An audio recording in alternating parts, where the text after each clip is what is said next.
చాలామందికి ఉదాహరణకి కొన్ని మార్కింగ్స్ ఉంటాయి, రోడ్ మార్కింగ్స్.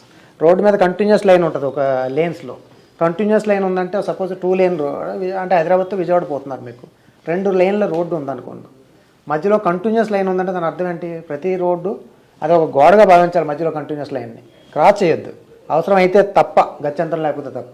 అదే బ్రోకెన్ లైన్ ఉంటుంది, డాష్ కింద ఉంటుంది చూడండి, అది నీ లేన్లో నువ్వు పోవాలి. ఎప్పుడైతే ఏదైనా ఆటంకం ఎదురైందో అప్పుడు మాత్రమే క్రాస్ చేసి మళ్ళీ అగైన్ మీ లేన్లోకి వచ్చేయాలి. డబుల్ లైన్ ఉంటాయి, కొన్ని డబుల్ లైన్ ఉంటుంది కొన్ని చోట్ల. డబుల్ ఎలా ఉంటుంది? ఒకటి బ్రోకెన్ లైన్ ఉండి దాని పక్కన 2 అంగుళాల పక్కన కంటిన్యూస్ లైన్ వేస్తారు. ఏ పక్కన కంటిన్యూస్ లైన్ ఉందో వాడు ఆ పక్కన వచ్చే వాహనం వాడు క్రాస్ చేయకూడదు. ఏ పక్కన బ్రోకెన్ లైన్ ఉందో వాడు క్రాస్ చేసి మళ్ళీ ఇటు రావచ్చు. ఎందుకు ఇస్తారంటే ఆ బ్రోకెన్ లైన్ ఈ పక్కన, ఇటు పక్కన ఒక విలేజ్ రోడ్ వచ్చి జాయిన్ అవుతుంది. సడన్గా వాడు వచ్చి రోడ్డు మీద పడితే మరి ఇట్లా క్రాస్ చేయకపోతే కష్టం కాబట్టి వాడికి ఇస్తారు అట్లా. లేదా రోడ్డు మీద ఏదైనా చెల్లానో దర్గానో గుడినో ఉంటుంది, అక్కడ ప్రజలు నిలబడి ఉండే అవకాశం ఉంటుంది కాబట్టి అక్కడ ఒక పక్కన బ్రోకెన్ లైన్ ఇస్తారు. ఏ పక్కన అయితే గుడో దర్గా ఏదో ఉంటుందో కొంచెం అవసరమైతే ఇలా క్రాస్ చేసి మళ్ళీ ఈ లైన్లోకి వచ్చేయచ్చు.